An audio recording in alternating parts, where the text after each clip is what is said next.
आप देख रहे हैं ए भारत समाचार। खबर बस्ती जिले से। अब मुक्तेश्वरानंद सरस्वती गौ रक्षा यात्रा के तहत बस्ती जिले के विक्रमजोत और छावनी में लोगों को किया संबोधित। ज्योतिर्मठ के शंकराचार्य स्वामी मुक्तेश्वरानंद सरस्वती गौ रक्षा यात्रा के तहत आज उनका आगमन बस्ती जिले के विक्रमजोत और छावनी कस्बे में हुआ। उन्होंने लोगों को किया संबोधित। गाय को राष्ट्रमाता घोषित करने के लिए वह जगह जगह पर जाकर लोगों को जागृत कर रहे हैं। सरकार गाय को राजमाता और राष्ट्रमाता घोषित करे, जिससे गायों का जो वध हो रहा है वह रोका जा सके। उन्होंने सरकार को घेरा, कहा जो बीजेपी पहले कहती थी कि हम गाय को राष्ट्रमाता घोषित करेंगे, वह आज अपने वादे से मुकर रही है। किसी पार्टी का पक्ष ले रहे हैं नहीं, इसमें हम किसी पार्टी का विपक्ष कर रहे हैं नहीं, ऐसा तो कुछ नहीं है ना।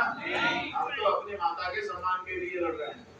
क्यों? और आप लोगों ने भागवत जी में सुना है कि उन्होंने गायों को और ग्वाल बालों को डुबा करके मारने के लिए बड़ी तेज वर्षा कर दी, लेकिन गोवर्धन पर्वत ने इंद्र का ये घमंड तोड़ दिया। शरणागत हो गए इंद्र।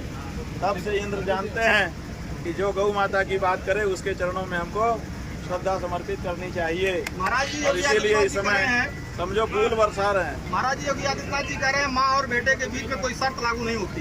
फिर आप इस तरीके से क्यों कह रहे हैं? ऐसा है कि माँ बेटे के बीच में जो संबंध होता है उसमें छुपाने की कोई बात नहीं होती है। और कोई भी संबंध संसार का बिना घोषित किए संबंध बनता ही नहीं है।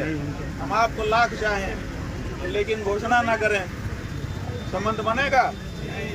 एक लड़का एक लड़की को खूब चाहे और जा करके कहे कि मैं तुमको जान से ज़्यादा चाहता हूँ, तो लड़की कहती है कि ठीक है, तो फिर संबंध घोषित करो।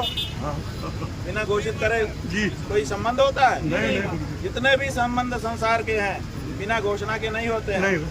कर्ण कुंती का पुत्र था लेकिन घोषणा नहीं किया कुंती ने। जब वो सभा में आया तो कुंती चुप हो गई और परिणाम अपने ही बच्चों के द्वारा मारा जाता देखने के लिए विवश हो गई।